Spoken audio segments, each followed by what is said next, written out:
नमस्कार साथियों। आज के इस वीडियो में हम ये देखने की कोशिश करेंगे कि जो स्पेक्ट्रा रिस्पॉन्स स्पेक्ट्रा होता है रिस्पॉन्स स्पेक्ट्रम मेथड के लिए इंडियन कोड के ऊपर से ये हमेशा वन से क्यों शुरू होता है। इंडियन कोड में जो दिया हुआ है why always start with one. तो इसको समझने की कोशिश करते हैं कि आखिर वन से ही क्यों स्टार्ट होता है। तो पहले इस ग्राफ को समझ लेते हैं ये क्या है। ये जो वाई एक्सिस है इस पे ये एस ए बाई जी की वैल्यू लिखा हुआ है और जो एक्स एक्सिस है ये बेसिकली टाइम पीरियड है और डिफरेंट डिफरेंट बिल्डिंग हाइट है और डिफरेंट डिफरेंट स्टिफनेस का उसके अकॉर्डिंग टाइम पीरियड के अकॉर्डिंग बना हुआ ग्राफ है। अब यहाँ पे ये actually S A by G नहीं होता है, ये S A by G upon Z होता है। अब जेड को आप बोल सकते हैं सेस्मिक जोन फैक्टर या peak ground acceleration, peak ground acceleration बोल सकते हैं। तो जोन टू में ये जेड की वैल्यू आपको दी हुई है तो यही इसकी पीजीए वैल्यू भी बोल सकते हैं डिफरेंट जोन के लिए कि पीजीए वैल्यू ये है। अब आप देखिए कि टाइम पीरियड अगर कुछ है तब तो ठीक है, लेकिन टाइम पीरियड अगर जीरो है तो हम यहाँ पे वैल्यू क्या लेंगे। तो टाइम पीरियड अगर जीरो है तो हमारा जो पीजीए वैल्यू होगा वो आपका जेड के बराबर हो जाएगा डिफरेंट डिफरेंट जोन में। तो जोन टू की बात करें तो 0.1, यानी कि ये ग्राफ स्टार्ट होना चाहिए जोन टू में 0.1 से, जोन थ्री में 0.16 से स्टार्ट होगा, जोन फोर में 0.24 से और जोन फाइव में 0.36 से स्टार्ट होगा। लेकिन ये इसी के साथ डिवाइड होता चला गया है। तो एस ए वाई जी अगर जोन टू में डिवाइड होगा, एस ए वाई जी की वैल्यू हो गई आपकी 0.1 यहाँ पर और वो डिवाइड हो जाएगा 0.1 से तो ये आपकी 1 हो जाएगी। अब ये देखिए तीन डिफरेंट सॉइल के लिए बना हुआ है, हार्ड सॉइल, सॉफ्ट सॉइल और मीडियम सॉइल, जिसको कोड नाम देता है type one, type two, type three. जो टाइप वन हो गया, टाइप टू, टाइप थ्री। अब अगर ऐसा नहीं करता नॉर्मलाइज ये, तो हर जोन के लिए डिफरेंट डिफरेंट रिस्पॉन्स स्पेक्ट्रा बनता है। आइए देखिए यहाँ पे जो एच निकालते हैं, बेसिकली जो हमें बेस ईयर निकालना होता है, एच इंटू सेस्मिक वेट करते हैं।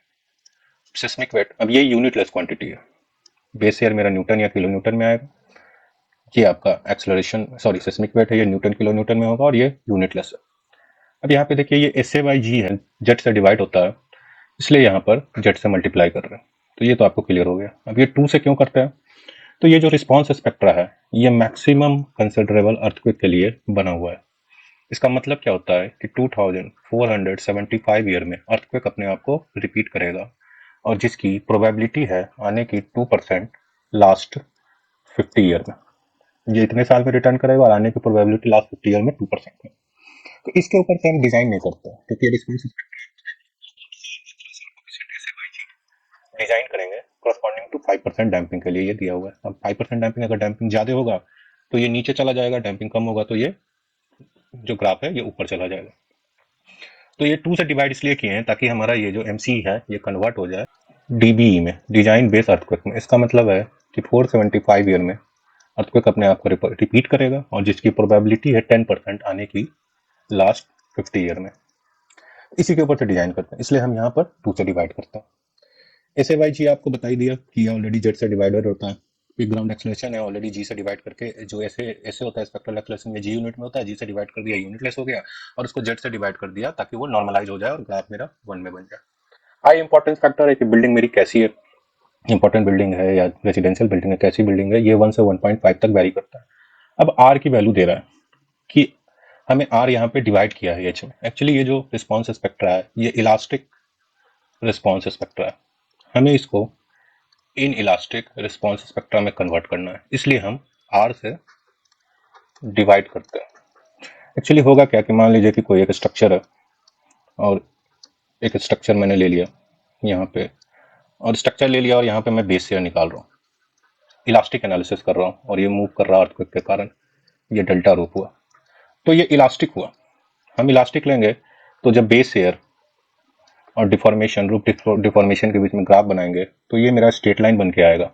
अब जिसके कारण जब रिस्पॉन्स स्पेक्ट्रा इस पर ड्रॉ होगा, जो मेरा रिस्पॉन्स स्पेक्ट्रा अगर मैं ड्रॉ करता हूँ, एक्चुअली उसको एडीआरएस फॉर्मेट में कन्वर्ट करके करते हैं, मैं यहाँ पे आपको करके बता रहा हूँ कि अगर हम ड्रॉ करेंगे तो ये देखिए यहाँ पे कट करेगा लीनियर वाले पार्ट पे, तो इसी को हम रिड्यूस कर देते हैं और फिर कट कराते हैं। इससे क्या होगा कि एक तरह का मॉडिफिकेशन लगेगा इसमें और ये बेस शेयर की वैल्यू को कम करके इलास्टिक से इन इलास्टिक में कन्वर्ट कर देगा। अब यहाँ जो हमें बेस शेयर मिलेगा ये इन इलास्टिक मिलेगा, ये जो बेस शेयर इसके कॉरस्पॉन्डिंग मिलेगा, ये इलास्टिक मिलेगा, और इसी के कॉरस्पॉन्डिंग ये डेल्टा जो एफ मिलेगा, ये डेल्टा ही मैं लिख देता हूँ, डेल्टा एफ इलास्टिक मिलेगा, और यहाँ के corresponding delta F in elastic मिलेगा। सॉरी, उल्टा लिख दिया मैंने, इन इलास्टिक मिलेगा और ये इलास्टिक मिलेगा। तो इसीलिए हम यहाँ पर आर से डिवाइड करते हैं, और ये जो इलास्टिक रिस्पॉन्स स्पेक्ट्रा है ये इन इलास्टिक में कन्वर्ट हो जाए। तो बेसिकली ये 1 से स्टार्ट क्यों होता है ये तो समझ में आ गया, और इसमें एच निकालने के लिए जितने भी फैक्टर यूज हो रहे हैं, ये टर्म मैंने हर टर्म आपको एक्सप्लेन कर दिया। इवन ये जो सॉइल टाइप है, जो डिफरेंट सॉइल टाइप के लिए डिफरेंट डिफरेंट तरह का कर्व है, एक्चुअली हमें रिस्पॉन्स फैक्टर बनाना होता है, लेकिन हम हर साइड का नहीं बना सकते खुद, इसलिए कोड ने ये प्रोवाइड कर दिया है। आइए एक ई टैप डेमोन्स्ट्रेशन में देखते हैं कि ये वैलिड है कि नहीं है। चलिए एक ई टैप डेमोन्स्ट्रेशन में मैं लेकर के चलता हूँ, और यहाँ मैं एक रिस्पॉन्स स्पेक्ट्रा आपको दिखाता हूँ। तो ये एक बना हुआ है सॉइल टाइप 2 के लिए। मैं यहाँ आ जाता हूँ। अब आप यहाँ पे देखिए, कैलकुलेटर की जरूरत पड़ेगी तो कैलकुलेटर ओपन कर लेता हूँ। अब आप देखिए यहाँ पे मैं इसको कन्वर्ट, अब ये जो रिस्पॉन्स स्पेक्ट्रा है ये एक्चुअली एक्सीलरेशन कोएफिशिएंट की वैल्यू एच की वैल्यू देता है। तो मैं इसमें से हटाता हूँ 1 बाय 1 पैरामीटर। मैं रिस्पॉन्स स्पेक्ट्रा हटाया, देखिएगा यहाँ हटाऊंगा, यहाँ वैल्यू चेंज होगा। अभी 0.036 है, अब मैं इसको हटा रहा हूँ तो ये वैल्यू हो गई आपकी 0.18, जबकि ये होनी चाहिए थी जोन 5 में 0.36, यानी कि ये आर के साथ 2 से ऑटोमेटिक डिवाइड कर दिया। तो इसको आप 2 से डिवाइड कर दीजिए तो 0.5 आ जाएगा। तब आपका देखिए ये जो रिस्पॉन्स स्पेक्ट्रा जो है ये 0.36 तक चला गया। अब मैं चाह रहा हूँ कि ये इंडियन कोड के रिस्पॉन्स स्पेक्ट्रा से मैच कर जाए। तो अब मैं जेड जो है वहां पे, अब अगर मैं आपको यहाँ पे दिखाऊं तो ये जो जेड की वैल्यू है ये मल्टीप्लाई में है। तो हमें ये क्या करना पड़ेगा कि यहाँ पर, सॉरी ये मल्टीप्लाई, यहाँ पे S A by G divided में है, तो हम यहाँ डिवाइड तो कर नहीं सकते हैं। हम यहाँ पर जेड के ऊपर कंट्रोल कुछ कर नहीं सकते हैं, आर के ऊपर कर रहे हैं। तो हम क्या करेंगे, और आर मेरा यहाँ पे डिवीजन में है, हम इसके थ्रू इसको कंट्रोल करने की कोशिश करेंगे। कैसे करेंगे, इसको 0.36 से मल्टीप्लाई कर दीजिए। तो 0.36 से 0.5 को मल्टीप्लाई करेंगे तो 0.18 आएगा। तो मैं यहाँ पुट कर दे रहा हूँ 18। अब आपका देखिए ये जो रिस्पॉन्स स्पेक्ट्रा है ये अब आपका मैच कर गया। अब ये जो रिस्पॉन्स स्पेक्ट्रा है ये मैच कर रहा है इंडियन कोड के रिस्पॉन्स स्पेक्ट्रा से। 0 पे 1 वैल्यू है, देखिए यहाँ पे 0 पे 1 वैल्यू है, इसमें आ जाते हैं 0 पे 1 वैल्यू है, यहाँ दिख नहीं रहा है, 0 पे 1 वैल्यू है। और यहाँ पे 2.5 है, तो ये कितने पे वैल्यू है ये भी देख लेते हैं। 2.5 जो है ये 0.1 पे है, दूसरा 2.5 0.55 पे, जिसमें कि कांस्टेंट वैल्यू जा रही है यहाँ पे। अब सॉइल टाइप 2 और सॉइल टाइप 3 और सॉइल टाइप 1 के लिए अलग अलग ये आपका जो होगा वैल्यू 0.55 आपका सॉइल टाइप 2 के लिए, उसके बाद ये अधिक के लिए होगा, और ये 0.4 सेकंड के लिए होगा। चलिए एक और दूसरा भी चेक करके देखते हैं कि 1.8 सेकंड पे 0.7556 है, तो यहाँ मैच कर रहा है कि नहीं। तो यहाँ देखिए 1.8 सेकंड पे अगर लगभग यहाँ आएगा, सॉइल टाइप 2 पे अगर मैं जाऊँ तो ये कर्व यहाँ पे कट करेगा, और ये लगभग लगभग 0.75 के आसपास आएगा।